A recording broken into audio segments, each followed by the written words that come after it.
뉴저지 최대 한인 밀집 지역 펠팍을 포함한 미 동부 소재 데이케어에서 아동학대 혐의로 교사가 체포된 건수가 지난 2주 새 최소 3건 발생하고 5명이 기소됐습니다.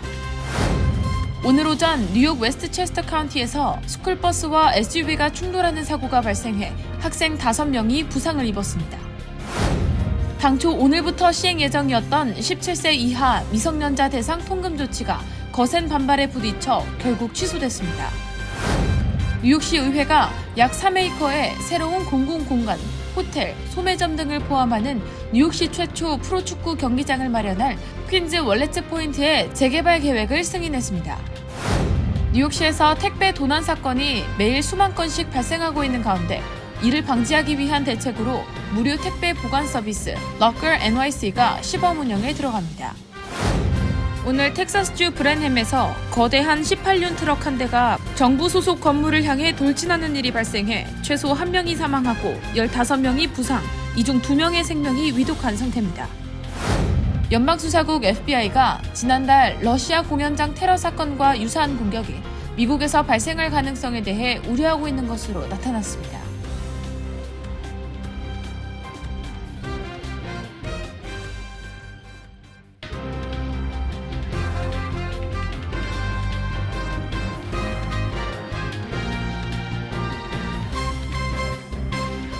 여러분 안녕하십니까?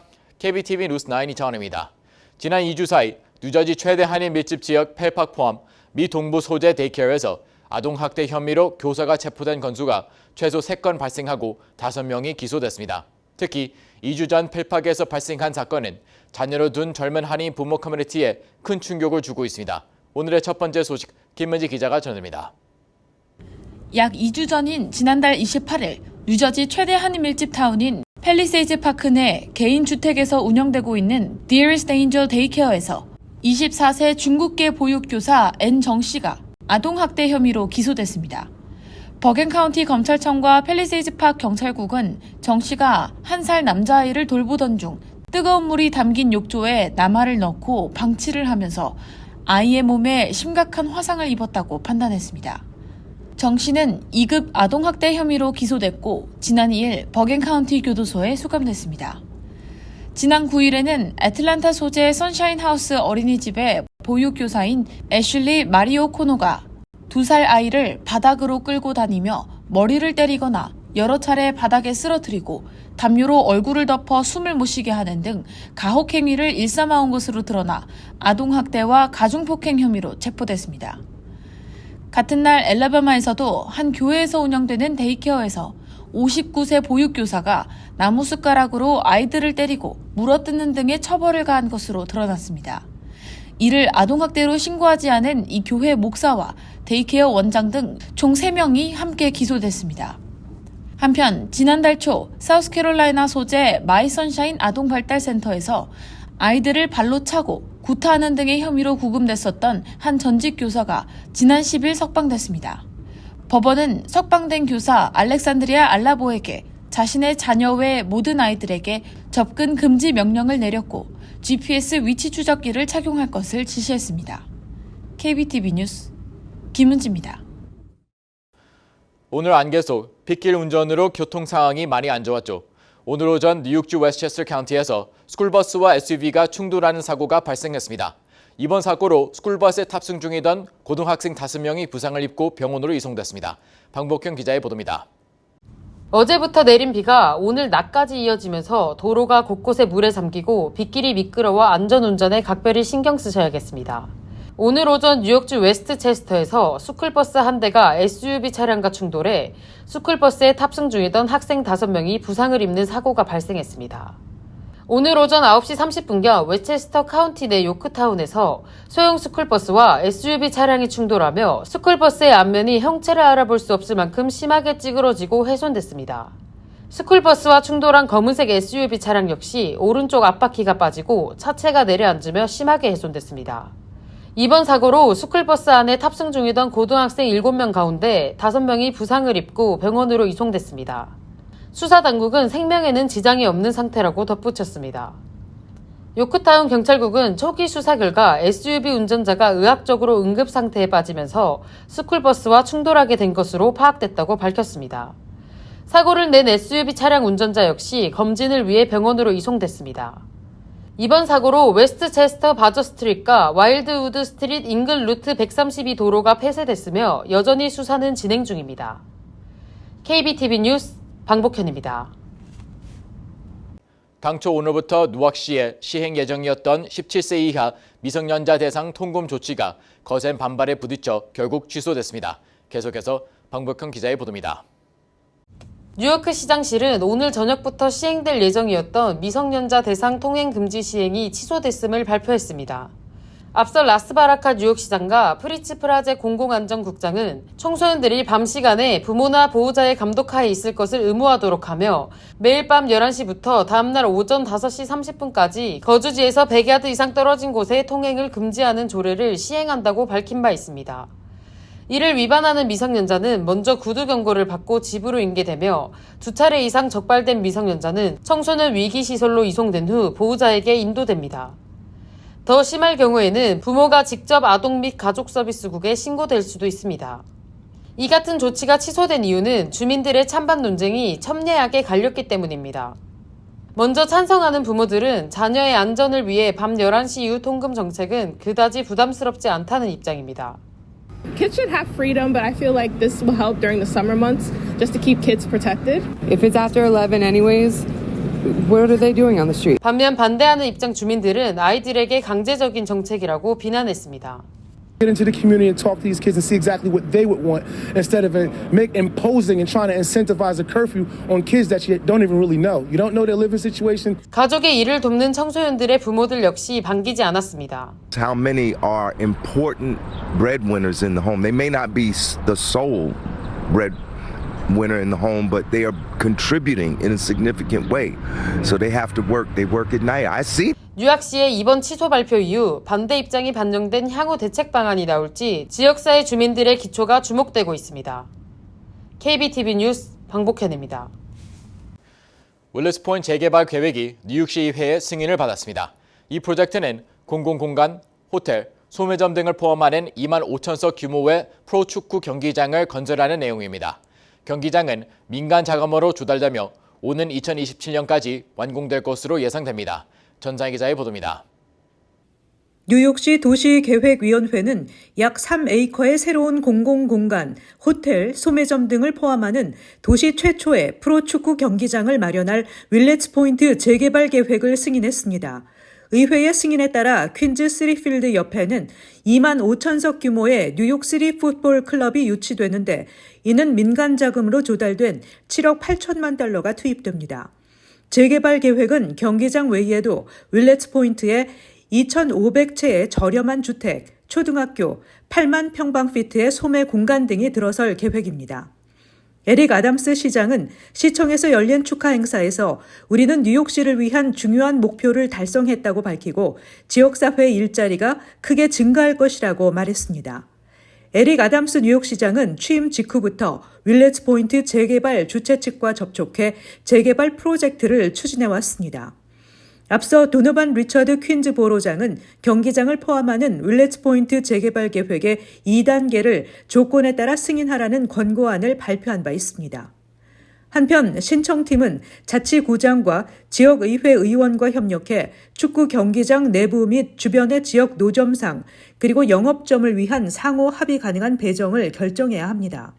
또 소수민족 및 여성 소유 기업과 지역 주민들은 계약 및 채용의 최소 30%를 차지해야 하며 신청팀은 보로장, 지역의회 의원과 지역 커뮤니티 위원회에 분기별 보고서를 제출해야 합니다. 개발될 부지는 과거 자동차 정비소 등 산업용으로 쓰였던 공간입니다.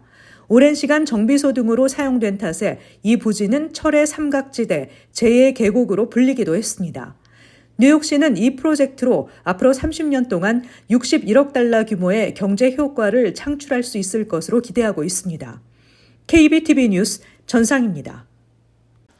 뉴욕시에서 택배 도난 사건이 매일 수만 건씩 발생하고 있는 가운데 이를 방지하기 위한 대책으로 무료 택배 보관 서비스 Locker NYC가 시범 운영에 들어갑니다. 이어서 전상희 기자의 보도입니다.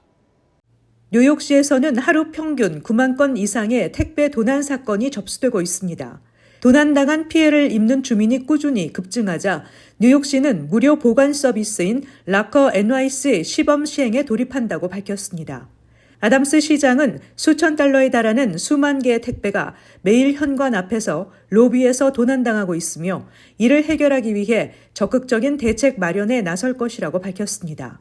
락커 NYC 파일럿 프로그램은 1년 동안 운영되며 각 보관소에는 한 번에 최대 25개의 택배 보관이 가능하며 다양한 택배사로부터 물건을 배송받을 수 있습니다. 현재 뉴욕시 베드포드 스타이브센트, 브루클린, 써니사이드, 퀸즈 등 총 7곳에 물품 보관소가 설치됐으며 보관소는 6.5피트 높이의 초록색으로 연중 무휴 사용이 가능합니다. 보관소는 특정 택배사가 아닌 UPS, DHL 등 배송업체가 모두 접근할 수 있습니다. 뉴욕시는 물품 보관소 설치를 통해 택배 도난을 막아낼 뿐 아니라 집집마다 돌아다니며 차를 세우고 택배를 전달하는 운송업체들의 시간적 노력과 배송 차량 주차, 그리고 이로 인한 교통체증이 33%가량 낮아질 것으로 전망했습니다. 제니퍼 라스쿠마 뉴욕주 하원 의원은 자신도 택배를 도난당한 경험이 있다며 뉴욕시 행정부가 적극적으로 대책 마련에 나섰으며 이를 통해 도난 사건이 근절되길 바란다고 말했습니다. KBTV 뉴스 전상입니다. 오늘 텍사스주 브랜남에서 거대한 18륜 트럭 한 대가 공공안전부 건물을 향해 돌진하는 일이 발생했습니다. 용의자는 바로 어제 상업용 운전면허증 취득을 시도했다가 거부돼 범행을 의도적으로 저지른 것으로 파악됐습니다.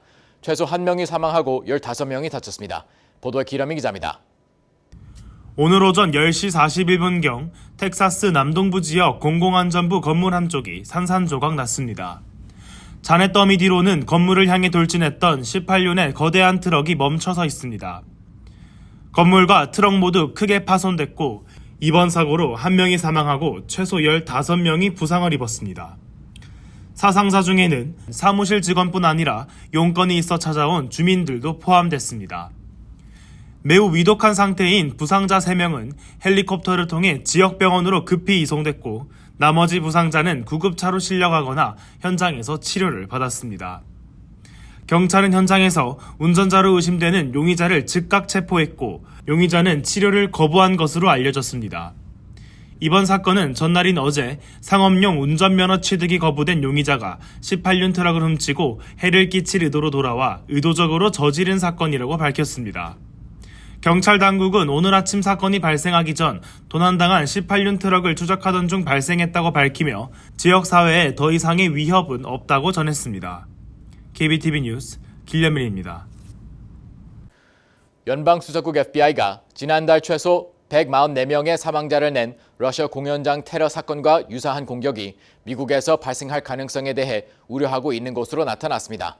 자세한 소식 기련민 기자가 전해드립니다.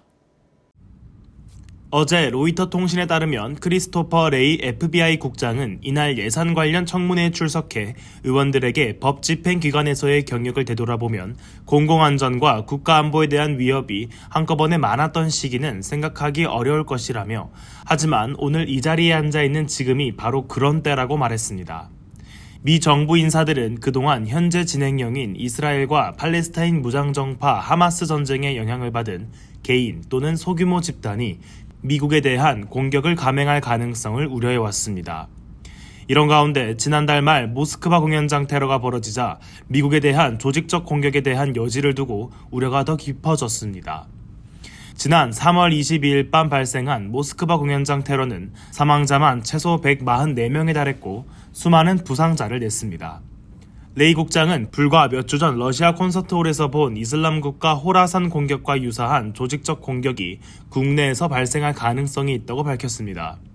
한편 레이 국장은 2024년 회계연도 예산이 FBI 업무를 진행하는 데 5억 달러 정도 부족하다면서 FBI 예산을 정상화할 수 있도록 도와달라고 의원들에게 요청했습니다.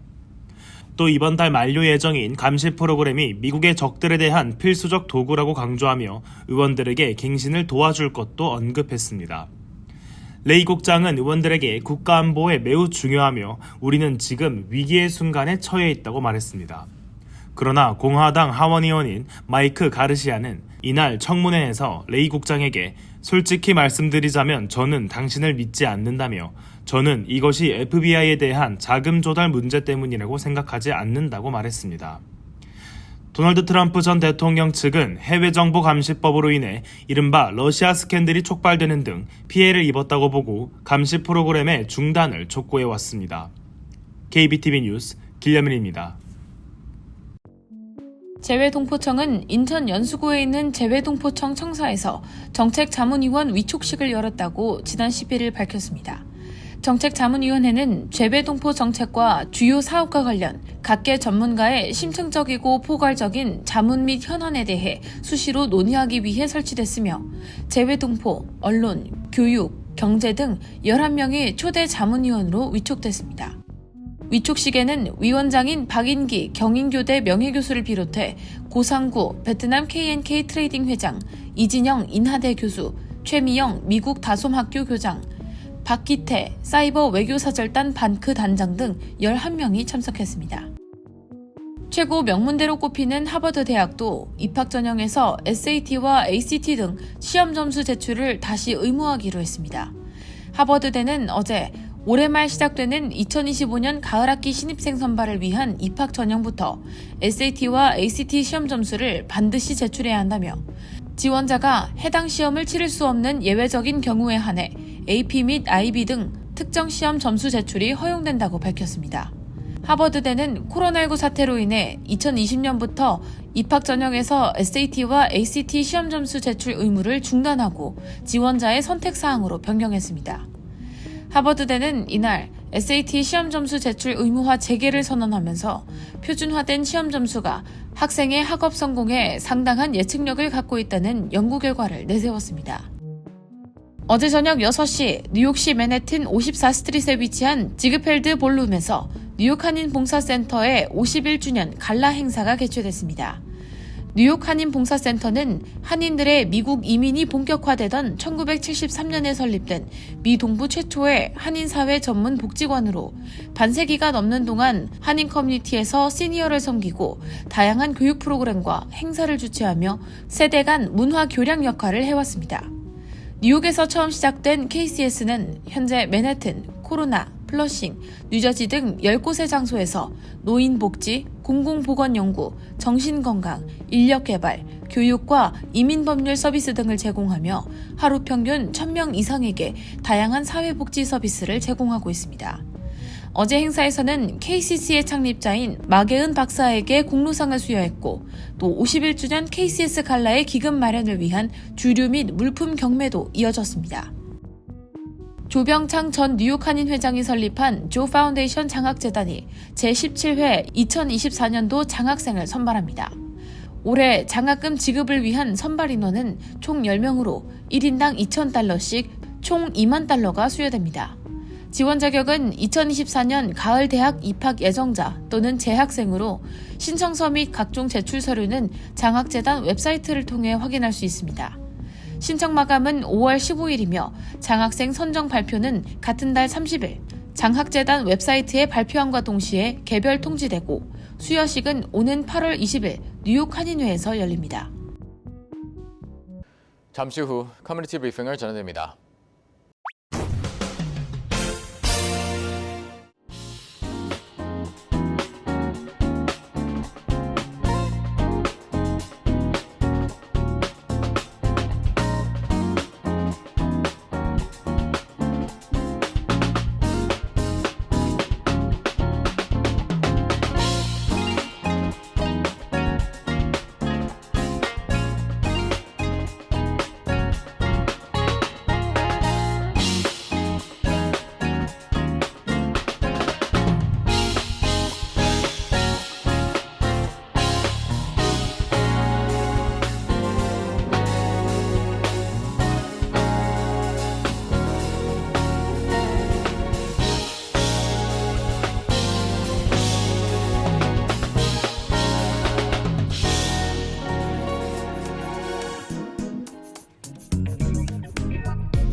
이어서 환율과 증시 전해드립니다.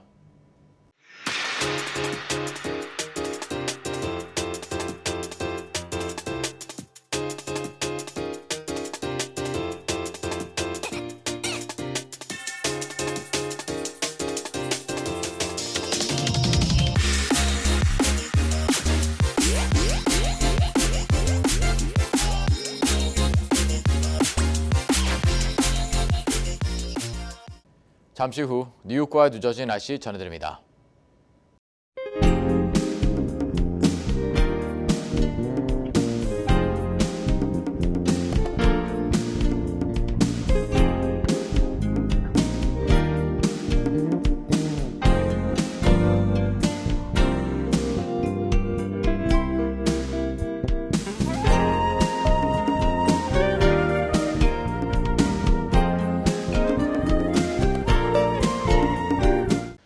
KBTV 뉴스9 마칩니다. 오늘도 시청해주셔서 감사합니다. 편안한 밤 보내시기 바랍니다.